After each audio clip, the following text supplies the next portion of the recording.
Hello everybody, welcome back to another video. Thank you for clicking, and welcome to you if you are new. My name is Joxelyn and this is the Spiritual Mother Journey. On my channel, we will be talking about spirituality, self-care, self-love, and motherhood, and so much more. Because I'm a woman, I may direct a lot of what I'm talking about towards women, but for the most part, I think that this will be a generalized channel. This is a vlogging channel about my life as a spiritual mother and things that I do to create change in my life and for my kids' life. And hopefully it can inspire you to do the same. So, welcome. Again, welcome. And thank you for liking and subscribing and hitting that bell notification so that you can get an update when I post again. So here we go back into this discussion. So today I wanted to talk about repetitive cycles and feeling stuck. Do you feel stuck? And by the way, let me interrupt myself for a second, you guys. This time I wrote down everything so that I can try to stay on track. So please don't mind me if you see me looking down a lot. I'm reading what I wrote so that I can stay on track, because I would be loving to talk if you haven't already noticed. Okay. So, are you tired of feeling stuck and repeating patterns of the same behavior that keep you from making positive changes in your life? Well, in this video, we're going to be talking about 5 ways that you can stop that today and change your life. So, first, let's talk about what might be holding us back from creating these permanent changes in our life. In my own life, I have been on a spiritual journey since 2018, and ever since then, I have tried to start new healthy habits. And for example, it would be becoming vegan, or going to the gym, or something as simple as just spending less time on my phone so that I can spend more time with my kids, or getting grounded in the moment to enjoy my life as it is now. And the reason why I would try to make these changes is because I would hear so much about what kind of positive results these changes would make in my life. And I was ready. I was unhappy in 2018. For many years, I had been very unhappy. And I will talk about that in another video of my first marriage and the ending of that, and my children and all of that in another video. So back to this topic, because you see how I like to talk. Okay. Let's see. Yeah, so, but every time that I would try to make these changes, I'd continue to slip back into old habits, patterns that would create chaos in my life because they were not healthy for my well-being. Self-sabotage is one of those habits. Unhealthy eating, not taking care of myself, like putting others before myself and all of that. And I talked about that in my previous video, and I'm still learning on overcoming this, but I have come a long way. So the thing that I had to learn before I actually started to make these changes and stick to them was that, first of all, these habits are hard for us to break because we have been practicing them for years. So our minds and bodies were conditioned to, continue to slip back into these patterns because of comfort, fear of change, and like I said, the comfort zone. Okay. I wanted to note something on here. It's like, I always give the example, and I've heard other spiritual leaders and teachers on other channels talk about the rat race. It's like being on a rat race and running and running and running on this huge wheel, and it's going so fast and you're tired and getting dizzy and you want to get off, but it just feels like there is no escape out of this cycle. So another thing that was holding me back was a limited belief system. My biggest, probably the biggest limiting belief was, I'm a mom. I won't be able to make these changes until the kids are outgrown. I won't be able to get back to myself until they're gone, because they just take up everything. My whole world revolves around them. That was holding me back, because I was believing that to be true, and so that I was not able to see the bigger picture. The kids were such a big distraction for me from myself when it came to my growth, and it frustrated me.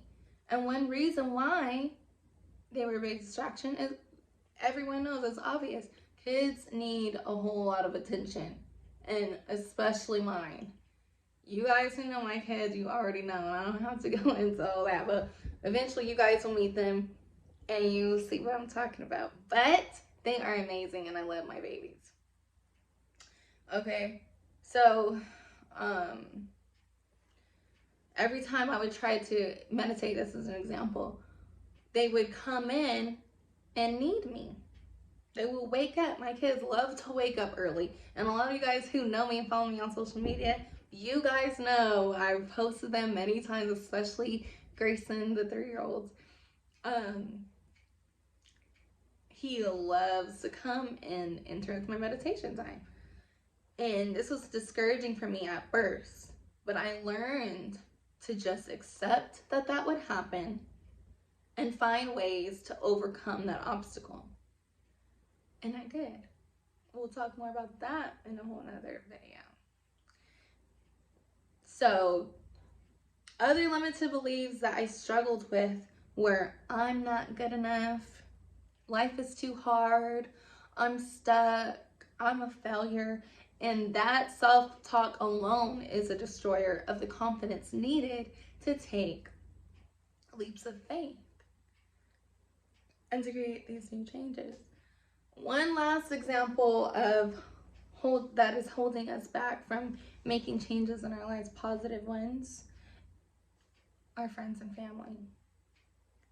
How this may happen is, you may have friends or family members that have their own cycles of behaviors that they're continuing to repeat, and just like you.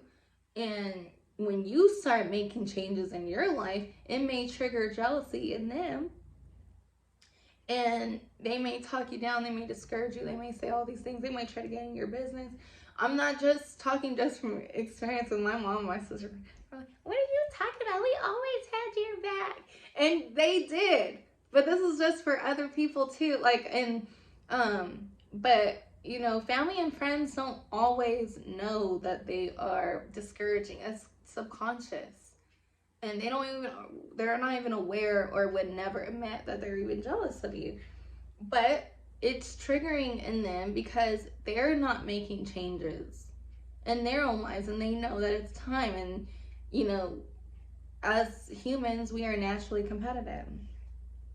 So, yeah, and then if they talk you down or say things, you know, put all these ideas in your head of what could happen if you do this and that, it discourages you, and then you stay stuck.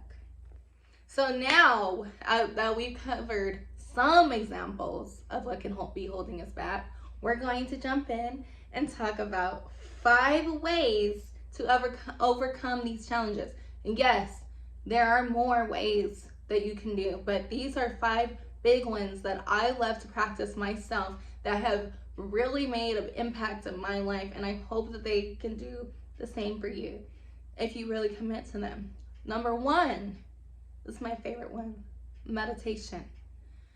People get so bothered by the word meditate, because we feel like, meditation, we believe that meditation is just quieting our minds. We don't understand it. And so we give up when we try to start and think that we're supposed to just quiet our minds, to become more peaceful or whatever. You have the wrong idea if you believe that. And what meditation actually does for you, how to actually practice meditation the right way, we can get in on a whole nother video. I'm just going to touch on it a little bit. When you meditate, you want to sit somewhere quietly, somewhere that you feel the most safe, and that you wouldn't be interrupted. I try to be. I love meditating outside my balcony where the trees are. Meditating in nature is really good for you. Meditating is, when you meditate, you want to observe your thoughts first. You want to take deep breaths and first, before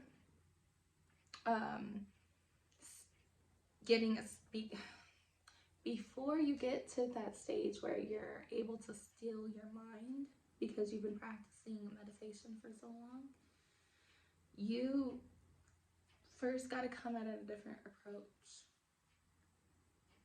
The easiest way for a lot of beginners would be to get a guided meditation. Meditating for only 5 minutes a day, that will help. And it's just focusing on your breath first and observing the air as it flows in through your nose, through your throat, into your lungs, and holding it. And then releasing and watching it flow back out. And why this is good for us is the more that we practice meditation, we are practicing coming more into the present moment. We are aligning ourselves with our souls, and we are training our minds how to focus.